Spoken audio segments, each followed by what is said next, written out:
Greetings, everyone. Bienvenue, bonjour. Welcome to IML Publications, a boutique publishing company dedicated to amplifying the voices of contemporary female writers and 2 male authors in 2025 who are nomadic explorers of language, form, and the psyche. Today, we are filming a YouTube video and recording the first of a 2-part Apple podcast in relation to Claudia Rosenhaus Raken's Messages from the Womb, Babies Talk through guided visualizations, expanding our hearts and our minds. So I'm Murphy Lewis, the president of IML Publications, speaking to you from Paris, France. Hello. And our other host is Jacqueline Gay-Wally, who is our IML consultant advisor. And also she's the author of our 6-book novel collection, which is right above my head here. It's on top of my head, Venus as She Ages collection. And then she's also an award-winning novelist from her Strings Attached, and a screenwriter who's best known for her play Love, Genius, and a Walk, and her film Erotic Fire the Unattainable, which she's the screenwriter and the main actress, along with Frank Vital, who is the director. Correct? Okay. Yes. Hello. Welcome. And along with us is our guest, Claudia Rosenhaus Raken from New York City. And we're featuring her book. So Claudia, maybe hold up your book just so that we can see what's happening. Yes. Hallelujah. Yes. This is exciting. And if you see on the cover, it's an iris. And there it says IML. Yes, it says IML. And it has a little tiny baby in the center of the iris, which is so beautiful. And it's hand painted by Claudia Grotzek from Munich, Germany, who was a client of Claudia's originally. And she helped manifest a baby girl, right? Yeah. That's right. So anyway, I think that's rather... Well, no, I mean, she came to me already with the baby inside her, but it was quite a remarkable pregnancy. We ended up having to bring some Amazonian women that she dreamt about, 8 to help her, because for a while she didn't have the help of her partner. Oh. Wow. It was the first birth I did long distance. I was with her the whole time while she was pushing. I was just listening. Well, we're glad to have her a part of the whole wonderful production of IML. So, Claudia, I'm going to just tell a little bit about you to our audience. Claudia is the head of the global head of Dream Birth, and runs a school of images, which is also a dream birth program. In this capacity, Claudia has trained professionals worldwide and works with countless women and the couples from all continents. She is a childbirth educator, a birth doula, and an Alexander Technique teacher and biodynamic craniosacral practitioner. She holds a master's from New York University in kinesiology and dance. So you were very body oriented and has assisted in over 300 births. So that's our dear. Yes, and I was very body oriented. All my intuition used to come through my body until I learned imagery at the School of Images. And then it became both. Yeah. I could feel and I could see, which was, nice to have 2 channels. Absolutely. Yeah. And so how did we all come together? I think that's the wild thing, the 3 of us, right? So did Catherine recommend that you go to Gay because Catherine Chainberg, right? Yes. I gave Catherine the first draft of my book, which didn't have any of the introductory statements in each section. Okay. And Catherine loved it. She said, it has a lot of heart. But then she took me aside. She said, just go talk to Gay Wally. She's really very good. Just go talk to her. And at that point, I was in awe, oh my God, Catherine giving me the woman that has helped her. Oh, wow. You did 3 books, right? Wally. And so yeah, I think at that point she'd only done 2, right? She was still writing the third. Right. And if I see what's happening, she's working on a new one. But anyway, so I saw Gay and I was nervous, Great. Actually, first I must have just sent you the manuscript. Is that what I did? Yeah. Yeah. Can I tell you what you said, or will you say what you No, said? I will hear. No, it's fun hearing what you say. I'll tell it to you from my point of view. So, I'd love to hear it. so Gay says she wants to meet me, and I'm a little nervous. Oh my God, Gay, Catherine, Sure. editor Muse wants to see me. So I go, and it was well, first of all, she said she had really liked it. It had been very helpful to her, which was what I really wanted the book to do. But she said, "But Claudia, you're a guide. Not too many people are doing this. You have to tell us your own thoughts, your own perceptions, your own, you have to introduce each set of stories. You can't just do the stories." And I go, oh no. What do you mean?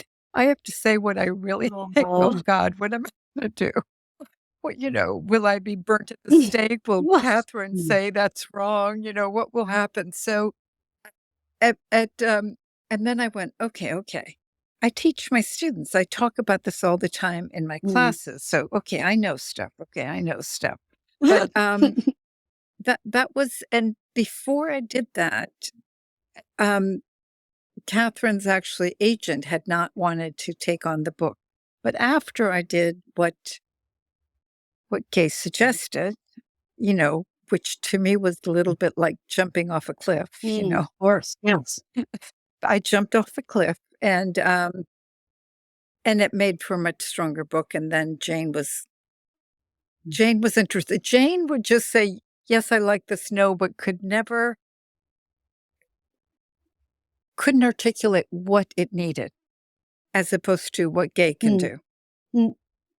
Yeah, it's kind of common with agents. They're vague. They I don't like the beginning, but then they don't tell you why. It's like they know works and what isn't, what doesn't. What Jane was great at is not understanding something, because it would then mean to me, okay, my husband, Gay, Catherine understood it right away, but they're very intuitive. So not everybody is. So I have to figure out how to explain it in a different way. Right. And that was helpful. Yes. Yeah. You know, my recollection is really loving the book. I must have read it 2 or 3 times. And oh my God. Yeah. I mean, we must have, but as you, and you were great at filling in and telling and explain. I mean, which I sort of knew that was going to happen. And I probably wouldn't have said that to somebody that could not do it. Do you know what I mean? And but I knew you could. But the thing is, it's such an unusual, informative, beautiful book, and you're in a space as you read it that is just such a beautiful space, and there is no book like this out there.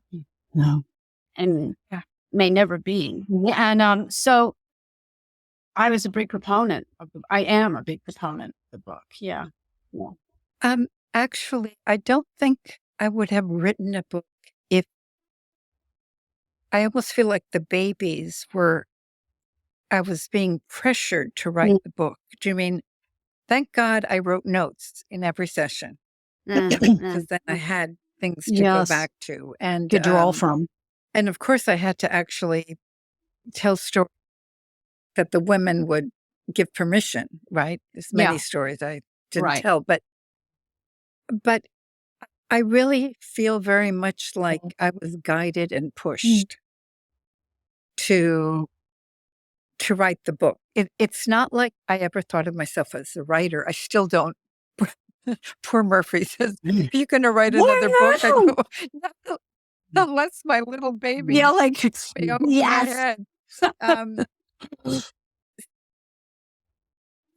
so I really, well, my father was a reporter, a Hmm. journalist, and I almost feel like basically I'm a reporter. I'm reporting what the baby said, what the mother said. Do you know what I mean? That it isn't so Well, much me making up stories.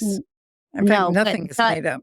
no, but you are able to really bring those babies to life and Yeah. Yeah. and describe what each parent is going through and Yeah. who the babies are talking to and what they're talking about. That's no small gift. I mean, Yeah. and Thank you. Thank you. and to make, I mean, Catherine's world and your world is very receptive to intuitive work, as you call it. But at the same time, most of the world isn't, let's face it. And I would say that, I'm more of an editor writer. I don't live in yours and Catherine's world, even though I worked a lot with Catherine and you now. But I was completely in the book. It changed me in reading it, and I sort of wanted, it was your book. I couldn't give it to people. I had friends going through stuff about babies, and I was like, well, it's not out. I can't do that. But it's very profound. Very profound. Thank you. When I read it, I had to re-edit. I'm like, it's kind of almost like somebody else wrote it. Yeah. That's very nice. That's very good. And Yeah. now I know it's me because I do that when I'm teaching. I start and all of a sudden I feel like I'm not channeling because I'm always conscious, but I can feel that I'm being helped by somebody, something, or a very deep part of me. And I am an engaging storyteller. I now know that because I can also engage my students and I go, okay, I am a storyteller. Both my parents were great storytellers, actually. Nice. Yeah. And I also believe that I've always believed that if you're writing about something you love, Yeah. whether it's a person or whether it's an experience or whether it's about somebody you love, as I said, which there's a lot of love in this book. You have love for your clients and for the babies. So and they only talk because there's love in the room. Yeah. And so I've always felt that when I've seen that, it's sort of, I've always said that love makes the ink and the pen, flow better. And so, You're right. and that's part of your book. Your book is beautiful, even though it addresses difficult subjects, a lot of difficult subjects. When addressed through love from the baby to the mother, to the baby, to the mother, everybody engaging in that dialogue, well, that makes for a kind of a tension to the book that affects the reader. The reader now becomes womb of the story of the book, Yeah. Okay, I have to confess here. Maybe it was Patricia Masters who I did thank in the book, a psychic I worked with, but it was also somebody else that I have done this many times before, helped women to talk to their babies. Other lifetimes. One time after having so many visions of other lifetimes where it wasn't so nice, I went like, oh my God, burnt at the stake. Oh my God, I see heads rolling. I go, uh-oh. And I asked this woman, I said, please just tell me some good lifetimes. Tell me lifetimes where I was successful and happy. And so she said, oh my goodness, I see 3. I'm going to combine them because I see you in the steps of a temple in Constantinople, and you're surrounded by pregnant women or women holding babies, and you are helping them to hear. You're helping them get advice from the babies. But you know what made me laugh? She said that I made them bring flowers because I like to have everything very pretty. That made me laugh. I go, I mean, I've been this way in other life. So, um, well, your but I- babies are often making gardens. Yeah, that's right. Are asking for gardens. yes, yes. And they ask for very specific, beautiful things. As I've gone on after writing the book, I have become brilliant, I must say, at getting the babies to talk more. And the trick is like with any conversation, you have to find what they want to talk about. Yeah. And once you do, it's easier. They will say, "Oh, I'm going to be a swimmer." I mean, they start to say what they want to come in to do. But the other key was that they are really listening and experiencing the imagery. And so I have the mothers ask your baby how they like that exercise. And usually it's after something very open and they go, "Oh, Mammy, that was wonderful. You're doing the work you need to do." I mean, it's kind of cool, right? Yeah. You learn doing this, you just, I guess maybe Murphy will write another book. Maybe. Maybe. Wherever those babies are, they've got to talk. So, you guys, the other reason you came to me, the reason you sent the book to IML Publications is because people were responding to your book because of abortion, right? You were turned down. 2 reasons, actually. Abortion, and I didn't have enough of a follow. But people were giving very nice reviews. It's a beautiful book. It's very nicely written, but we can't take it. But we can't do it. And then the School of Images, actually, one of the women there said, "Oh, we'll publish. We'll become a publishing arm." But when but all of a sudden, they got terrified about the abortion issue. And they asked me, would I take that out? Could I take out the miscarriages and abortion? And I'm like, are you crazy? This is the most helpful. I mean, so I said, no, not one sentence will I take out. So I would only take out a sentence. They would tell me, take out that sentence, but not. Well, you know what that means, because you'll tell me for a very different reason. And so I said no. And then I had asked, when did I ask Gay? Oh, Gay would, every once in a while, you'd say, "How is Jane doing with, getting your book sold?" And I said, "No, very well." And so Gay said to me, "Okay, if Jane can't find somebody, come to me. I'll convince my publisher to publish you." So that's sort of in the back. And I said, "Well, should I tell her now?" She says, No. Let her try to find a bigger publisher for you. So we continued until School of Images lady that wanted to become a publishing arm, they're not, was, "Well, what's Jane doing for you?" She's kind of poking me. And I go, and then I look at my contract. I realize I've been 3 full years, and I actually love Jane. I still love Jane. She was very helpful to me once I left. Once we had a very nice divorce. She said, "Sure, of course."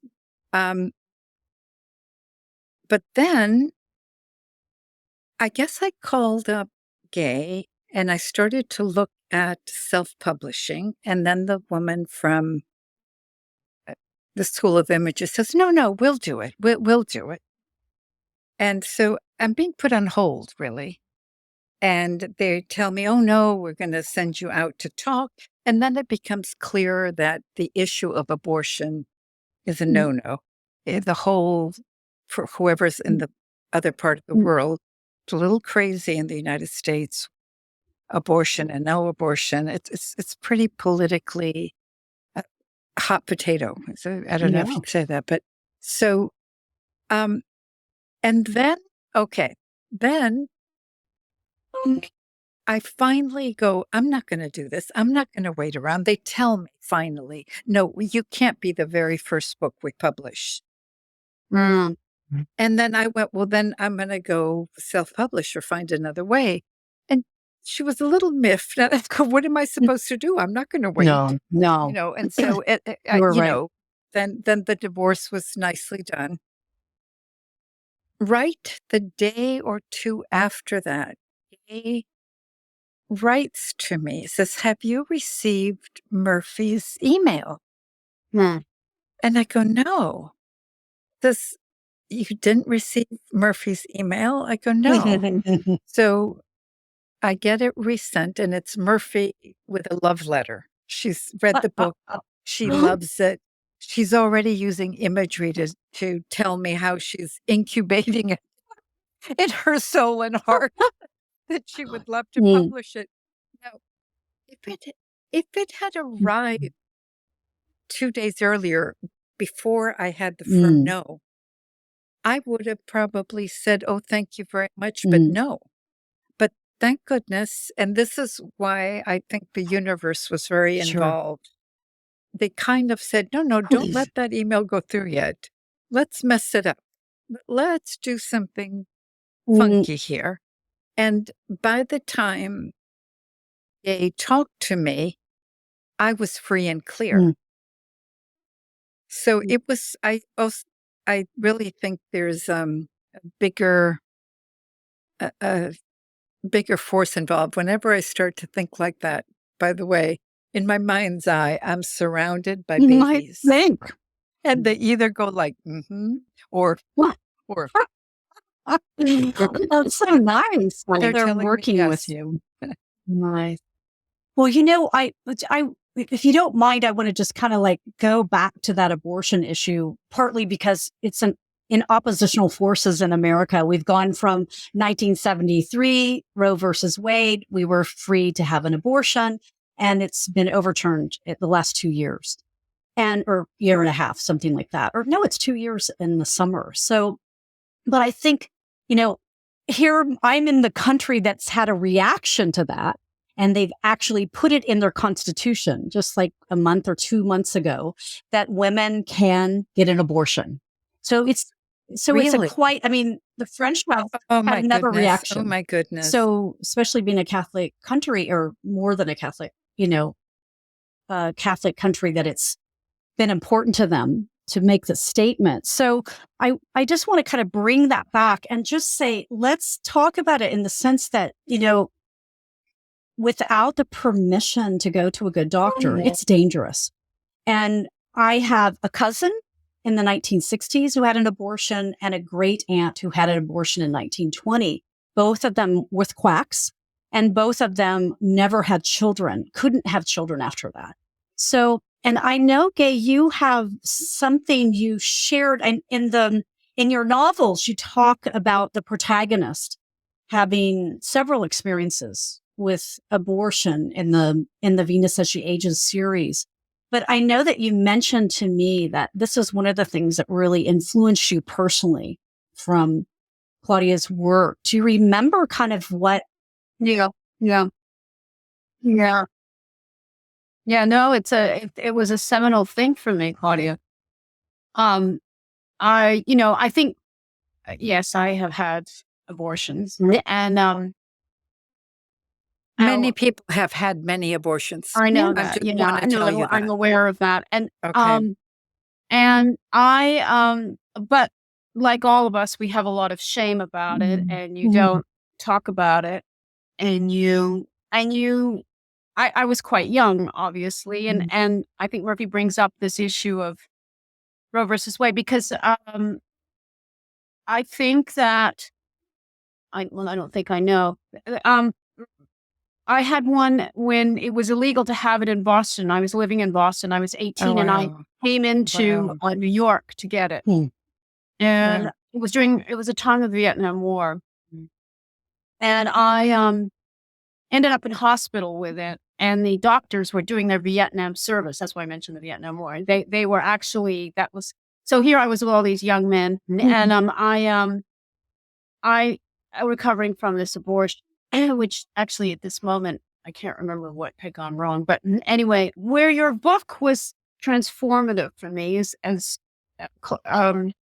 Claudia does address the babies who are aborted. What do they have to say? And this was something I had often thought about. And I had once even thought about writing a book with the voices of, and then I remember, and rather like what Claudia experienced, I remember a woman saying to me, what a terrible idea that was. And because it was an off-putting subject, what Claudia experienced when some people reacted to her book. Anyway, I had often wondered about that. And so Claudia gives these exercises, these marvelous exercises. And one of them is for the aborted child, baby, to hear what they have to say. And she gives some examples in her book of what she has heard them say. I did the exercise to hear what I had to hear.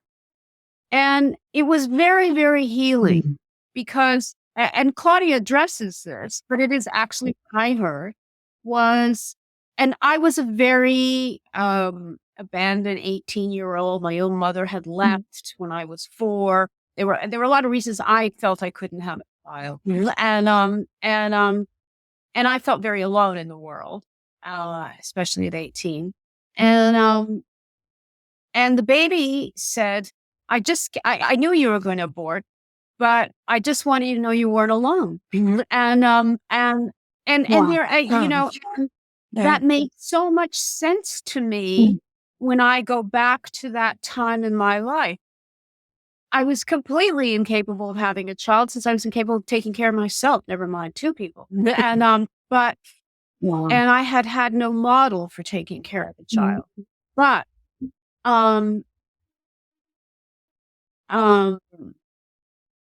but that concept, and, I had always hoped, well, this baby's gone off and found somebody who can have you, and I think Claudia writes about that. So I think Claudia writes that some want to and some don't want to come in, and this was so healing for me, and also to feel that there was an exercise I could go to discuss with the baby. But then I thought, as Murphy says, and when I spoke to Murphy about how good I thought the book is, that there are so many women that don't understand, why does this happen to me? Some women get pregnant using contraception. I mean, it's so why is it happening? And spiritually, why is this happening? And and that I thought this was profound. And Claudia does the same thing with asking, why do miscarried babies come in? And let's see what she's heard from various mothers, babies, of the mothers. And so I feel that this has a lot of, as I said to Murphy when she was discussing publishing it, that this has a lot of power beyond just. This book is not just for women who are pregnant. This is exactly. This book is for women. All women deal with this issue in one way or the other, even if you're a woman like I am who chose not to have children. And Murphy also. But it's not like this was on our minds, and decisions we had to make, and to know that you could do exercise to have dialogue about this and with souls and all of this. It's a very, I don't want to use a cliche word like empowering, but it is it's an act of agency, and the baby has agency, and the mother or not mother has agency, and I felt and discussed this with Murphy that this is incredibly important, and So for me, it's less about laws about abortion. It's about your own feelings. It's about you and the baby that you born. Mhm. And so I I think this is a great gift that Claudia's giving to many women Yeah. in this situation. And, now out the book. Mhm. I mean, that's a gift I can give, not Yeah. a pregnant woman, but I can give that book to a woman who I know has an Yeah. abortion or a miscarriage, which is almost more healing to them because they're in a sad situation. And Yeah. so, I think you did a wonderful, wonderful thing, and that these women didn't want to do it. Well, of course, I'm, as Murphy knows well, a great rebel, and I cannot stand anybody doing things out of fear. Right. But that's one. Oh, Yes, yeah. but the thing is, I think what a terrible thing they did. It was not, as a Jew's mitzvah. It was not. They How didn't understand. They didn't understand. What I was floored at as more babies talked through the mothers in the abortion stories, and also through talking to my client who could talk for souls, and we call them baby teacher after a while, was really an incredible gift to me. How much love there is from those aborted souls, that they know they're going to be aborted, but they know that the mother will feel the love they have for them. I mean, I was in tears hearing Yeah, this, and beautiful. it's a I remarkable It concept. is. yeah, It's but revolutionary, the truth, actually. and then when they told me that some of them like to come in to be aborted several times, and I'm like, What? wait, no, you don't mean that. You mean they come in many times? They go, yes, Wow. yes. And I go, well, why? Why? And they said, well, they're dealing with loss, with they're being healed quickly because they go right into the light. So when you keep going right into the light, many times you go, oh, it's a different perception for them about abandonment. Anyway, that, and also I was floored. They said, well, some of us like the experience. and they said, Yeah, we that's always interesting. want to know. Yeah. Isn't it? Yeah. And we like to know, we like to see how they'll feel when they perceive us. I don't know. I just think it's, beyond less, how can I say it? There's no good and bad here. There's just light. Well, and that's of course what your book Yes. is. Your book is all about the light. I mean, and not in a serious way. Yeah. Yeah. Well, it's Not- about life. Life has. Yes, you're right. Yeah. It's about life. Yeah. And so I think, I'm so glad that, you had the courage to stick with your original intention. And I really felt like there was no reason, there would be no purpose to my book if I didn't have the and stories. I knew that Murphy has the courage as a publisher and writer herself to, to not back off from things that are difficult or controversial or right. I mean, I was like a little flit or one of these bad things out there. She says, come on, they're out there. Other people have bad things. Yeah. When I was doing this whole thing, wrote to me, says, well, what if somebody comes to you and says something horrible about abortion, killing? Where do you stand? And I went like, okay, how do I answer her? And then I said, Catherine, can I just show you? I'm just going to send you my chapter on abortion, because it's very nuanced. It is. There's a million different reasons why people do it, a million different responses the babies have. Well, anyway, I sent her the chapter and she said, okay, much more nuanced than I would have asked. That's nice. It's good, Claude. So yeah, it's great. But to tell you what really still stuns me is the love that those babies have for. They said, "Well, come in when somebody feels they have nobody, nothing," like you did when you were 18. I want to wish you so Oh. much good luck, both of you, with this book. I may, may those babies be out there selling on the street Yelling, "Buy getting it, buy it." what? May they start their own PR team. But the thing is, and having more and more people reading, and and it's a beautiful book. I'm so glad we took it on and Me too. And just for those listening, I've had some wonderful reviews. I'll actually put them on somewhere, of women that have never had children or abortion, about how positive it made them feel about life.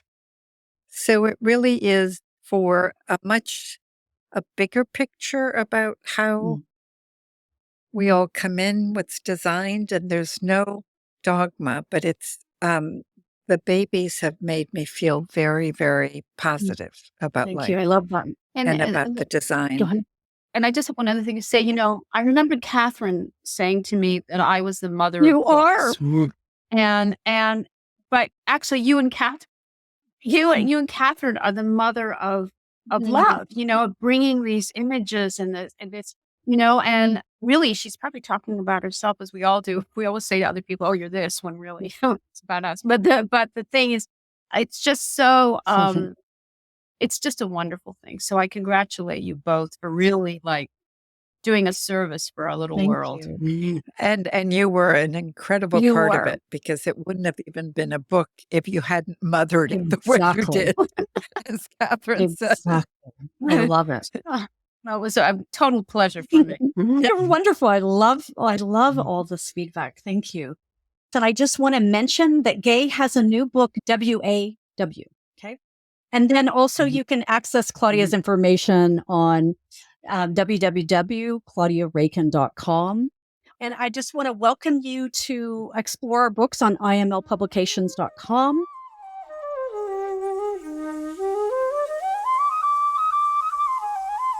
So this is I, Murphy Lewis of IML Publications, speaking to you from Paris with our host and consultant, Jacqueline Gay Wally, and author and guest, Claudia Rosenhaus-Rakin in New York City.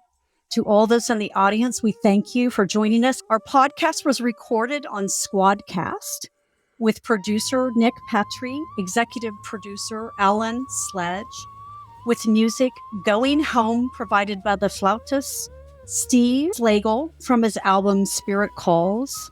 A biento. We'll talk soon.